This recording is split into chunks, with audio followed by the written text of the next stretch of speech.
కొద్ది రోజులుగా ఏపీ రాజకీయాల్లో జడ శ్రావణ్ సృష్టిస్తున్న సంచలనం అంతా ఇంత కాదు.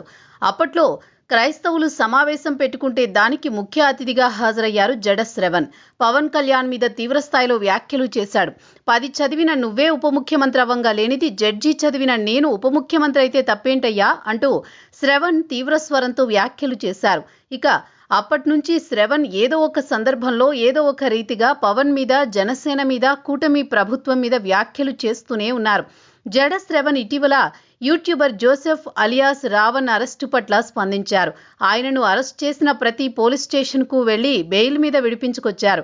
అయితే ఈసారి ఏపీ పోలీసులు సరికొత్త ఆధారాలు సంపాదించారు.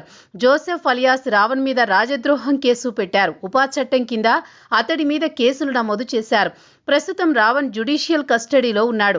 ఆ మధ్య రావణ్కు వైసీపీకి అనుకూలంగా మాట్లాడారు శ్రవణ్. పైగా వచ్చేది వైసీపీ ప్రభుత్వమని, ఉప ముఖ్యమంత్రిగా శ్రావణ్ ఉంటారని, జగన్ ముఖ్యమంత్రి అవుతారని సోషల్ మీడియాలో కొంతమంది యూట్యూబర్లు వీడియోలు కూడా చేశారు. వైసీపీకి అనుకూలంగా మాట్లాడిన శ్రవణ్ ఇప్పుడు ఒక్కసారిగా స్వరం మార్చారు. తనకు వైసీపీ నేతలు ఫండింగ్ చేస్తున్నారని వస్తున్న ఆరోపణ నేపథ్యంలో ఆయన క్లారిటీ ఇచ్చారు. వైసీపీ నేతలు ఎంగిలి మెతుకులను కూడా వదిలిపెట్టరని, వాటిని కూడా ఏరుకుని తింటారని, అలాంటప్పుడు వాళ్లు తనకు ఫండింగ్ ఎలా చేస్తారని శ్రావణ్ ప్రశ్నించారు. తన వెనుక ఎవరూ లేరని, ఫండింగ్ తీసుకోవాల్సిన అవసరం లేదని శ్రావణ్ స్పష్టం చేశారు. అయితే అప్పట్లో ఒక ఇంటర్వ్యూలో జగన్కి వ్యతిరేకంగా 500 కేసులు వేసినందుకు దాదాపు 25 కోట్ల రూపాయల వరకు ఖర్చు పెట్టానని శ్రవణ్ పేర్కొన్నారు. వాస్తవానికి ఆ కేసులను అంత స్థాయిలో డబ్బెక్కడిది, అంత డబ్బును శ్రవణ్ ఎలా సంపాదించగలిగారు అనే చర్చ కూడా నడిచింది.